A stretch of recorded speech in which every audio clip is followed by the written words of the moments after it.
نحمده ونصلي على رسوله الكريم أما بعد بسم الله الرحمن الرحيم وعن ابن عباس قال بينما جبريل عليه السلام قاعد عند النبي صلى الله عليه وسلم سمع نقيضا من فوقه۔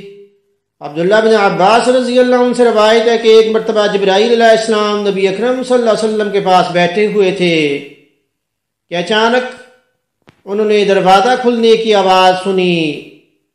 جبرائیل علیہ السلام نے اپنا سر مبارک اٹھایا اور کہا کہ آج آسمان کا ایک دروازہ ایسا کھلا ہے جو آج سے پہلے کبھی نہیں وہ کھولا گیا تھا، اور جس فرشتے کا نزول اس دروازے سے ہوا وہ آج سے پہلے کبھی وہ نہیں اترا تھا۔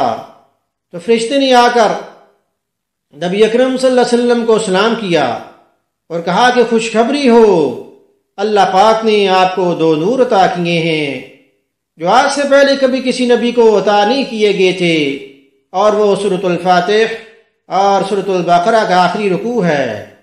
آپ کو ہر حرف کے بدلے میں اللہ پاک ثواب عطا کریں گے، یا آپ کی دعا جو ہے قبول ہوگی۔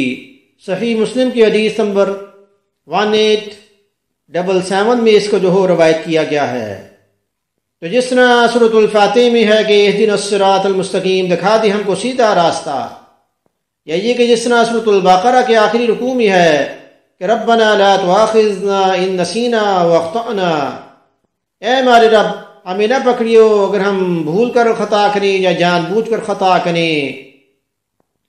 تو حدیث میں جو الفاظ ہیں کہ آپ کو ہر حرف کے بدلے میں ثواب ملے گا یا آپ کی دعا قبول ہوگی، اس سے یہ آیت کے یہ الفاظ جو مراد ہیں۔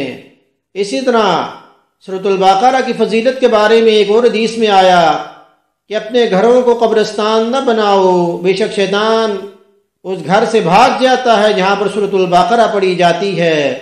صحیح مسلم کی حدیث نمبر 1824 میں اس کو جو روایت کیا گیا ہے۔ تو اللہ پاک ہمیں زیادہ سے زیادہ قرآن کریم پڑھنے کی توفیق عطا فرمائیں تاکہ ہم اپنے دشمن شیطان سے، ابلیس سے اور دوسرے شیاطین سے ہم چھٹکارا حاصل کر سکیں۔ حدیث سننے کے بعد اسے آپ شیئر بھی کریں تاکہ یہ آپ کے لیے صدقہ جاریہ بن جائے۔ وما علینا الا البلاغ المبین۔